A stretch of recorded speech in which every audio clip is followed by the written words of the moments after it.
You are Locked On Braves POSTCAST, part of Locked On Sports Atlanta, your team every day.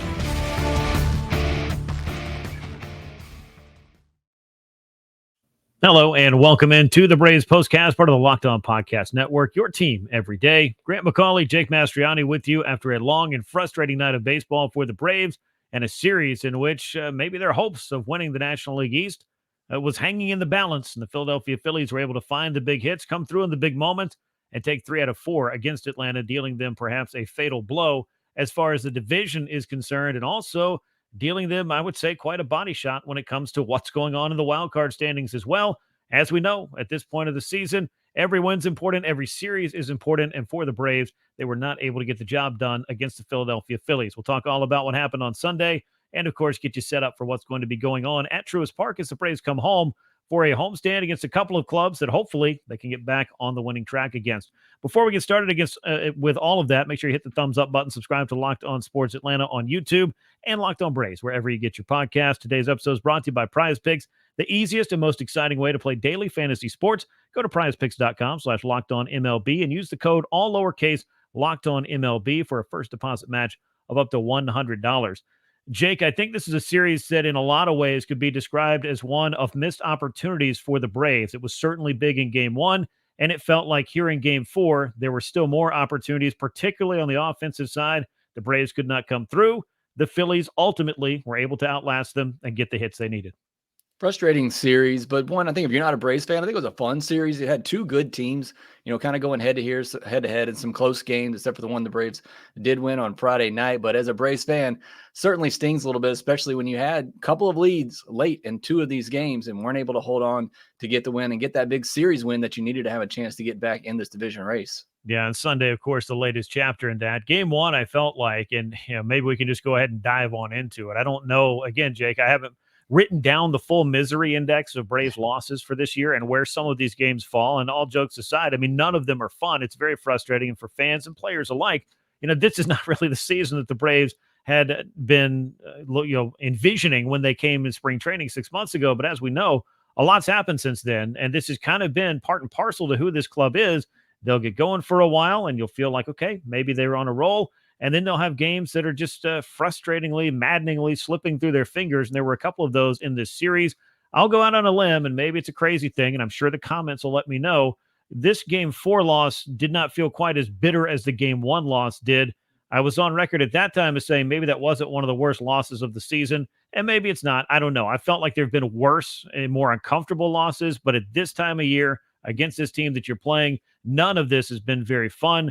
And ultimately, it just felt like there were decision points and also a lot of opportunities offensively that just, for whatever reason, did not favor the Braves, and the Phillies seemed to be able to cash in on the flip side of the coin.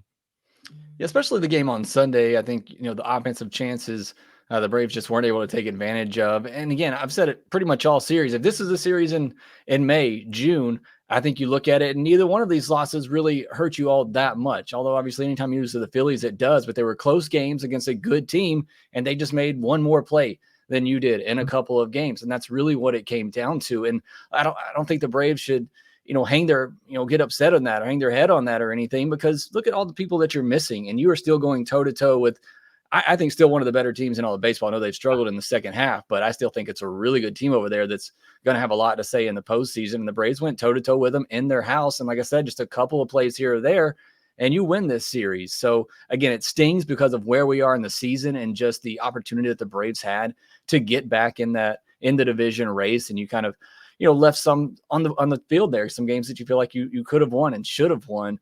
But I think ultimately, when you take a step back and look at it, I thought it was just two good teams going head to head in some close games. And the Phillies in that ballpark were just able to make a couple more plays than the Braves. Yeah, I mean, and they're a great home team, and they're a great team overall. I mean, Braves fans, I'm not going to, give you the reasons why you should like the Phillies, but at the very least, you have to respect what they've done because they have been, to your point, one of the better teams in all of baseball all season long. And they have, in some ways, you kind of let the Braves hang around a little bit here in the second half.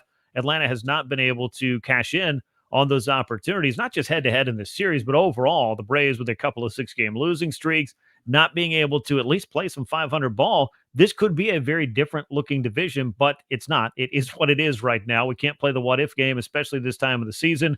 and the Braves are now trailing by 7 games in the standings overall. A hard-fought game and a rivalry between these two teams we know all so well. They played quite a few of these, and this series was another great example of that. To your point, Jake, Spencer Schwellenbach got the call in Game 4. We'll talk more about his start a little bit later. I thought he was great. I know he ran into trouble in the 6th inning, but he got the 2 quick outs, 2 weak hits, 2-strike mistake. This, to me, was not the same thing as the Game 1 scenario, in my opinion. It's not, but I'm going to play devil's advocate a little bit, but I'm going to preface it by saying I have no problem with keeping in there with the way that inning unfolded. They got 2 quick outs right there. At that point, I'm thinking, okay, maybe he goes 7. I will say going into that inning, I said, because he's facing the order a 3rd time, at least have somebody ready in case he does run into trouble. But again, with how quick those 2 outs were, I had no problem with leaving him in there. But I will say this. You do have a kid facing the order for a 3rd time, a kid that's passed more innings than he's ever thrown before, and you have your full bullpen ready to go. If this is a postseason game, do you not go in that spot in the biggest situation and make sure that you have the best matchup out there for you? And I get it. It's a right-on-right matchup. Right. If he executes that slider, he probably does get him out, but he doesn't. And does he not execute it because maybe he is running out of gas a little bit? I know the pitch count was fine in that spot, but you could tell that inning just wasn't quite executing quite as much. Again, playing devil's advocate, I'm perfectly fine with the decision to leave him in with the way that inning had gone. It's not like the hits from Turner or Harper were absolutely destroyed or anything like that. But I do think it was a decision to be made there. Yeah, I mean, it was certainly one that you have to, and that was the reason why the bullpen was up and getting hot. I mean, you had Dylan Lee, I believe, and Pierce Johnson both throwing there. And I do think once you got to Castellanos and in that particular situation, if for some reason, and Spencer Schwellenbach's not known for a lot of walks, but every once in a while there is one. If he lost Castellanos and the Braves still had the lead, I do think he's out of the game after that. But at 80-ish pitches, I really didn't have a problem with it from that point, like you said. And I didn't feel like, there was really a better option. Maybe this is just the old school in me in terms of like where he was in the pitch count and the fact that he is a pretty dynamic pitcher in and of himself, but he didn't execute that pitch. And when he did not, Nick Castellanos, as we've seen several times in this series, certainly knows how to put a good swing on a mistake pitch or just a ball left over the plate for him to hit. And that was definitely what happened in that scenario. That 2-run double tied the game up. It stayed there all the way until the 11th inning when the Phillies were able to walk off with a 2-out, 2-strike hit, with a 2-out hit from Nick Castellanos. I believe it was a 2-strike hit. Again, I mean, this is a guy that he just continues to, and I know that they're not all mistakes. I mean, at some point, the hitter also has talent and is able to swing the bat and hit it well, and you can't assume just because you throw one out of the zone, he's going to chase. But again, it's different at bats, different times, different things. We don't want to get it too muddy here. But I guess what I'm saying is the long way and maybe the professional way of saying Nick Castellanos has a knack for this. He's done it quite a few times to the Braves, and at some point there is that cap-tipping time in which you just have to give some credit to the hitter as well in that particular scenario. But he was dealing with Grant Holmes in the 11th after the Braves had run through a lot of their bullpen to get there. 2 more innings from Raisel Iglesias just to push it into extras and keep it there. There were a few things offensively, though, because I don't want to get bogged down on what the Braves pitching did, because 11 innings or nearly 11 innings of 3-run ball, I'm not going to sit here and complain too much about that. The 2 runs for the Braves, which were scored very early, and then the lights went out after that, was indicative of an offense that was not able to cash in on its opportunities with runners on base. And Jake, I thought there was an awful lot of swing and miss on pitches in the zone, not so much a ton of chase out of the zone that was particularly frustrating, though there was an at-bat by Orlando Arcia in the 9th inning that certainly was over-aggressive. Yeah, so you talk about all the swings and misses in the zone by the Braves, and you talk about Castellanos and the mistakes that were made to him, and that's kind of the difference. The Braves didn't hit those mistakes. Spencer Schwellenbach, he made a mistake with that slider. He left it up, and Castellanos hit it. Grant Holmes, he threw a fastball right down the middle of Castellanos, which he should have learned that mistake the first time. Castellanos hit it. It's just the Braves did not take advantage of those pitches that were left out of the middle of the plate. Castellanos did. Kind of same thing on Thursday night. Well-pitched game for the most part that night, but you made 2 mistakes, and the Phillies took advantage. Both of those went for home runs, and you lost that game. So that's just a little thing in this series that was the difference, just Castellanos in particular taking advantage, rather, of when a pitcher made a mistake. But this game is on the offense, and I think that's kind of where you're going, and that's what, you're kind of, I saw your tweet as well, kind of alluding to that. We can talk about the decision in the 6th inning. Like I said, I was fine with it either way, But this comes down to the offense. They had the leadoff runner on in the 7th, 8th, and 9th inning, couldn't push a run across. You had the Manfred runner on in the 10th and 11th inning at second base, and you couldn't score one single run. This is solely on the offense, in my opinion, just not being able to execute in big moments, not being able to manufacture runs. Yeah, 1 out, bases loaded, I believe it was, for Orlando Arcia there in the 9th inning. And with Matt Strahm having all kinds of trouble throwing strikes, just goes up there swinging out of his shoes and popping one up. And then a line drive by Luke Williams. So, and I know there was a lot of commentary about, Luke Williams being in, pinch running for Gio Urshela. I don't necessarily get that. I don't know why that was a play that you would make before he was maybe in scoring position, unless you were going to run him, which they didn't. He didn't steal a base, and all of that kind of factors in late, because then you've got Luke Williams getting at bats instead of Gio Urshela.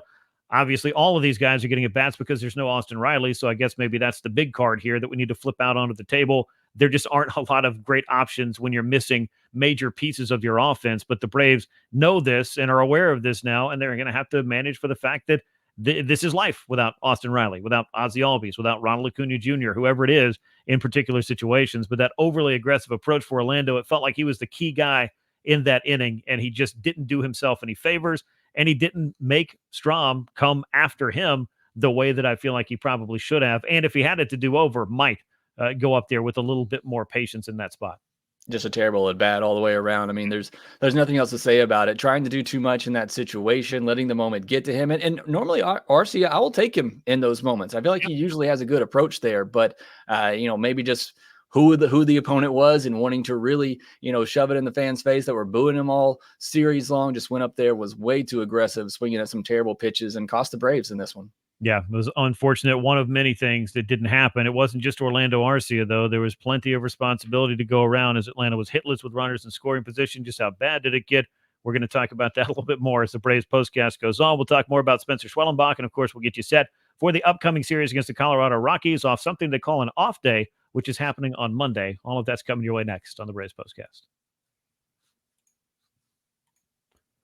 Get hydrated with electrolytes, essential vitamins, and clinically tested nutrients from the #1 powdered hydration brand in America. It is Liquid IV. Blast off with the iconic summer flavor of Popsicle Firecracker, a festive blend of citrus-fueled lemon, lime, tart, cherry, and raspberry flavors. No more thirsty summers when you indulge in hydration with Liquid IV. And you can get 20% off your first order of Liquid IV when you go to, guess what? liquidiv.com and use the code MLB at checkout. That's 20% off your first order when you shop Better Hydration today using the promo code MLB at liquidiv.com. Well, it was my unfortunate responsibility to read to you the line score and the box score of this game for the Braves that ultimately ends in a bitter 3-2 defeat in 11 innings to the Phillies, who walked off courtesy of Nick Castellanos. 2 runs, 6 hits, no errors for the Braves, who left 9 men on base. In losing this one, Atlanta drops to 74-63 on the season. Phillies, meanwhile, improve to, 81-56 with 3 runs on 6 hits, no errors, and they left 7 men on base in this game. Winning pitcher in relief is Estevez. He pitched the final 2 innings for the Phillies. He got himself a very nice check swing call on Whit Merrifield. I don't know if I'll have an opportunity to bring that up and get that in here, but goodness gracious. Talking about taking the bat out of somebody's hands. I mean, and the Braves had a lot of problems in this game. Trust me, I see, and I'm going to talk about it in a minute with the runners in scoring position. That one, though, just kind of goes onto the pile, the complaint pile, which we're going to light on fire before the show's over, so stick around. Aaron Bummer takes a loss in this game. He's now 4-3 on the season. Ultimately, and we can talk about Spencer Schwellenbach here for a moment before we get to it, but I do think this is a game that falls squarely in the lap of the Atlanta Braves offense. 5 2/3 innings, 5 hits, 2 earned runs, 1 walk, 2 strikeouts. Not as much of the strikeouts as we're accustomed to seeing from Spencer Schwellenbach. I thought his stuff was pretty good. I thought he was doing a nice job of navigating his way through a Phillies lineup that has seen him multiple times this season, which was kind of, one of my parts of thinking, and maybe old school is kind of an archaic way to look at it. But I felt comfortable with Spencer Schwellenbach, even when he got in trouble in the 6th inning, because of how the trouble was, unfolding in front of him or behind him, as the case may be, with a couple of weakly hit balls. But I really felt like, with all this kid has shown this year, that giving him a chance to close out the 6th inning was not the worst decision made in this series, most certainly. Certainly not the worst decision. Like I said, I think you could go either way with it, but you had the matchup there. And again, if he executes that pitch, he gets him out. But, he didn't. unfortunately. So again, it's the fact that you've seen this team 3 times now, and maybe they have a little bit better look at you because, as you said, only 6 whiffs in this game. Raisel Iglesias had more swing and misses in this game than Spencer Schwellenbach. So clearly the Phillies at least had a better line on how to make contact against him. It wasn't great contact, only 6 hard hit balls on the night, 84.7 mile per hour average exit velocity again. So it wasn't good contact by any means. And you just felt like, okay, you had 2 decent swings that went for hits with Turner and Bryce Harper. You got to figure maybe the 3rd time that batted ball luck's going to go in your favor.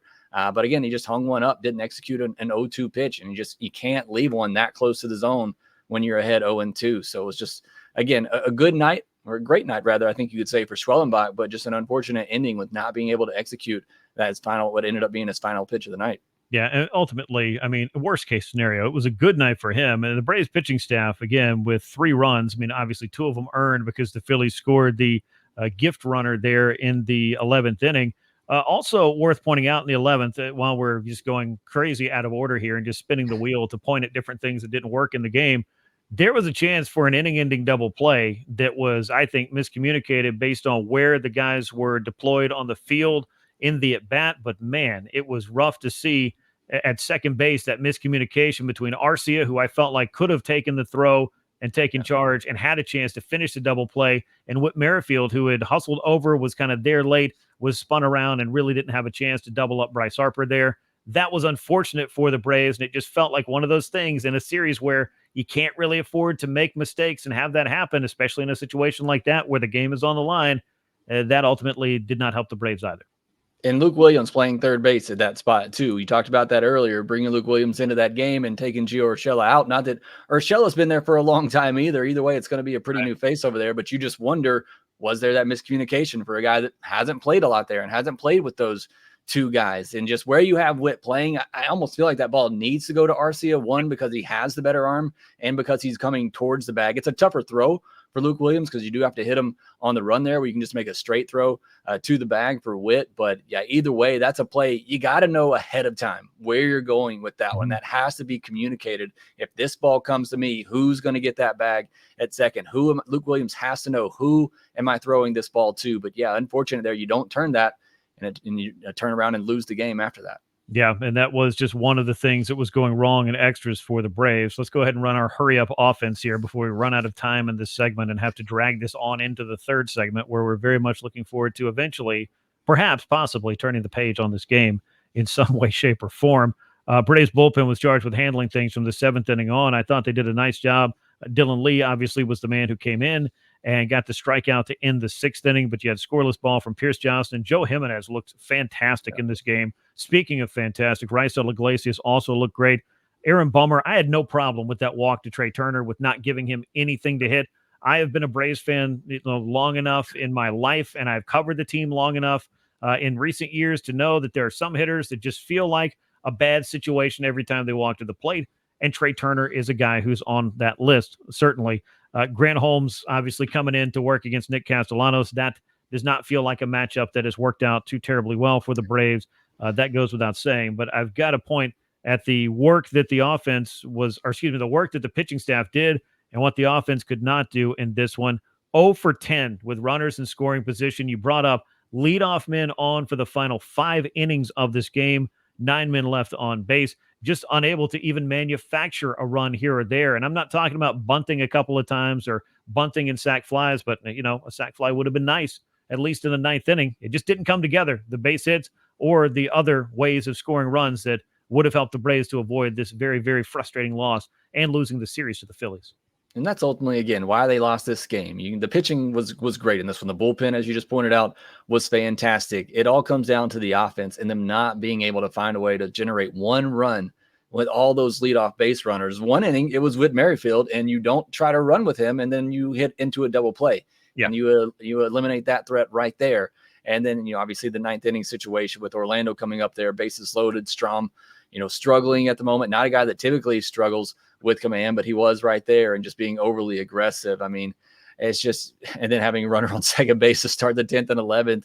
Michael Harris comes up to start one of those innings, and the left-hander, you're thinking, okay, at very least, he'll pull the ball to the right side and move him over like Matt Olson did in the 11th inning. and you can't come through in that 11th inning after Olsen did that. Travis d'Arnaud comes up there, and it's a guy you want in that situation. Yeah. You know, he's typically going to give you a good at bat and put the ball in play, but hits it right to the third baseman. So just guys up and down. Again, it's not one, you can't point the finger at just one guy. It was a lot of people in this game that had chances and just none of them able to execute and come through.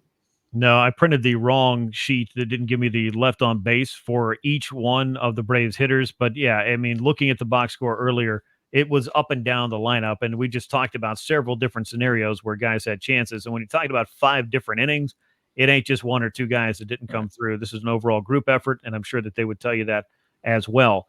So the Braves offense unable to back up what was a pretty well-pitched series overall for this Atlanta Braves pitching staff. That shouldn't really surprise anyone. That's been a big part of the Braves' success. But with the game 1 that got through or slipped through their fingers, and now this disappointment in game 4, the Braves drop 3 out of 4 to the Phillies and fall 7 back in the National League East. And this is the final meetings between these two teams in the regular season. Braves take the season series 7-6, but as Jake said earlier, it does feel like a lot was left on the table in these 4 games up at Citizens Bank Park. When we come back, we'll give our final thoughts, promise, on this series, and we'll look ahead to the homestand with the Rockies and the Toronto Blue Jays coming to town, and a familiar face who is back in the Braves organization. We'll talk about all of that as the Braves postcast continues. Prize Picks is America's #1 daily fantasy sports app with over 5 million active members. Get in on the daily action with your friends and become part of the Prize Picks community today. You can now win up to 100 times your money on Prize Picks with as little as 4 correct picks. You could turn $10 into $1,000. Prize Picks is available in more than 30 states across the country, from coast to coast, from California to Georgia. Download the Prize Picks app today. Use the code LOCKEDONMLB, all lowercase. You'll get that first deposit match of up to $100 when you do. That code again, LOCKEDONMLB, all lowercase, on the Prize Picks app for a first deposit match of up to $100. Pick more, pick less. It's that easy with Prize Picks. Well, the Braves and Phillies are done for the season. Division lead stands at 7 games for Philadelphia. Atlanta will be off on Monday for Labor Day, so I hope all of you find something to do. I can promise you the Braves will not lose a game on Monday, so take that however you would like. They do come home to open up a 3-game set with the Rockies and 3 more with the Blue Jays at Truist Park. Wild card race, we got to talk about this a little bit. Mets, who would have known, swept the Chicago White Sox. Have a 4-game winning streak going. Yeah, it must be nice to win a series against the White Sox. Who knows what that's like? And then the Cubs have won 6 consecutive games and are now 3 games back as they continue to make a late run here with about, 25 or so games left to play in the season. You can't count them out. The wild card, I think, we talked about this a little bit yesterday, Jake. I mean, there's more than one way into the postseason. We know that. The Braves have been in this wild card scenario before. It's been a while. It wasn't very fun when they were. But you'd much rather be playing in October than sitting at home in October. But it could be a very challenging run through the final 4 weeks of the season, with the Mets hot on their heels and the Cubs inserting themselves in this race as well for that final spot.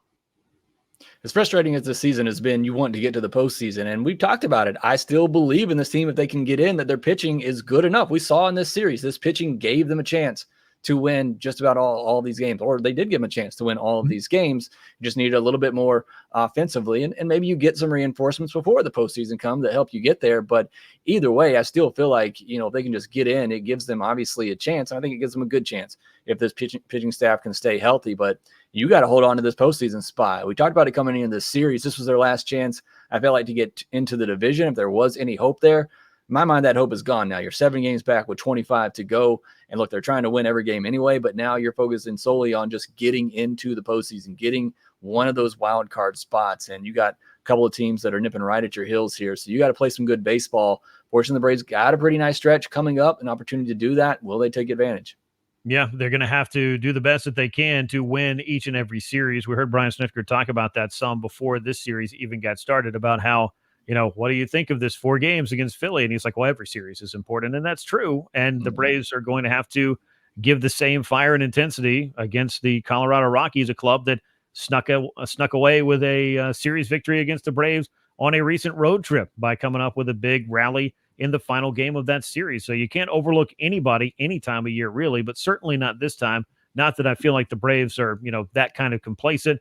I think they understand the challenge that's out in front of them. And I think they've been through enough adversity this year to know that it isn't going to stop for however many more weeks they continue to play.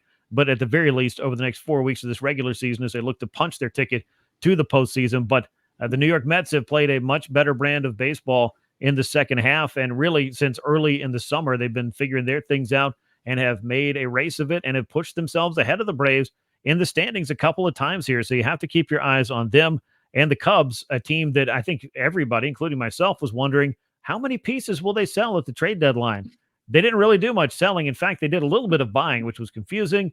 And now you see them winning some games. And it just goes to show you, Jake, that just when you think you know what this whole race is going to look like, there can always be that dark horse team that just gets hot at the right time.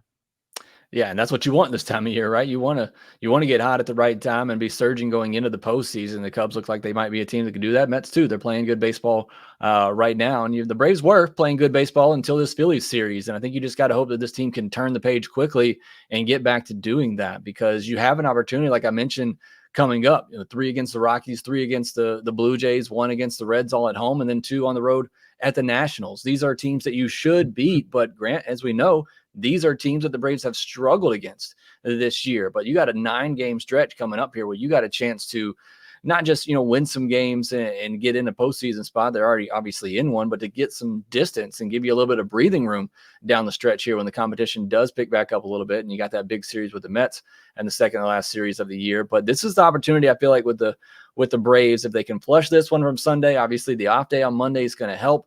But then you got a really nice schedule coming up where the Braves can really do some damage, and Grant, they have to do some damage against these teams that they have failed to really do that against so far this year. Yeah, they're going to have to figure that out. We've kind of talked a little bit about what the Braves schedule looks like. Colorado took a series from them. The Blue Jays, that can be a challenge. That's a club that's still got some pretty good players as well. The one makeup game against the Reds. Then, of course, we know the Nationals. I mean, the Braves are 4-7 against Washington this year. That, as they say, is far from ideal. And I believe did they lose both the games to the Reds in the earlier series as well? Because that was another one that you kind of look at, that not that the Reds don't have some talent as well, but you got to figure out ways to win some of these series against these clubs that clearly are well under 500. Looking overall at what the Mets have coming up, 3 against the Boston Red Sox and 3 against the Reds. They also have the Blue Jays. Then they get 3 with the Phillies, 3 with the Nats, and then 4 more with the Phillies before they will play the Braves in the penultimate series of the year. If anyone has forgotten about that, the Braves and Mets, they're used to this thing at the end of the year, or they've done it before, where it could decide it goes to October. It's going to be fascinating to see where they are 3 weeks from now. And by fascinating, I mean horrifying and scary and terrifying for a good section of the fan base, I would imagine, if this is inside of 3 games, which is mostly what it has been over the past 3 weeks. Putting all of that aside, as the wild card will not be decided on this night, and we've still got 4 weeks to go. Roster news for the Braves. Atlanta re-signed Tyler Matzik over the weekend. Apparently, prior to that August 31st deadline, he had been released by San Francisco, had made 5 appearances in the minors, rehabbing. He'd been on the 60-day IL while with Atlanta with elbow inflammation.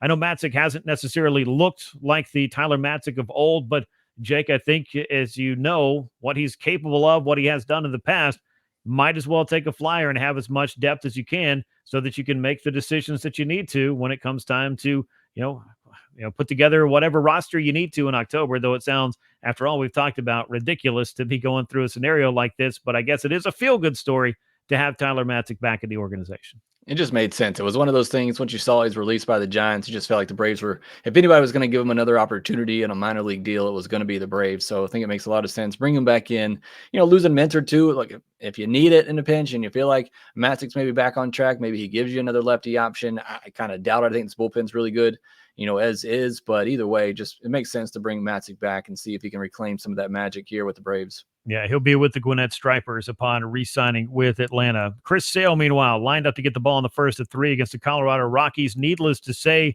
have to take that series. And if you've got to do that, having Chris Sale on the mound in Game 1 is a good way to do it. It happens on Tuesday at Truist Park, 7:20 p.m. Eastern Time, the first pitch. Sale 15-3 with a 2.58 ERA. It's lefty Kyle Freeland who's on the mound for the Colorado Rockies, 4-6, a 5.51 ERA. 2 very different left-handers having 2 very different seasons.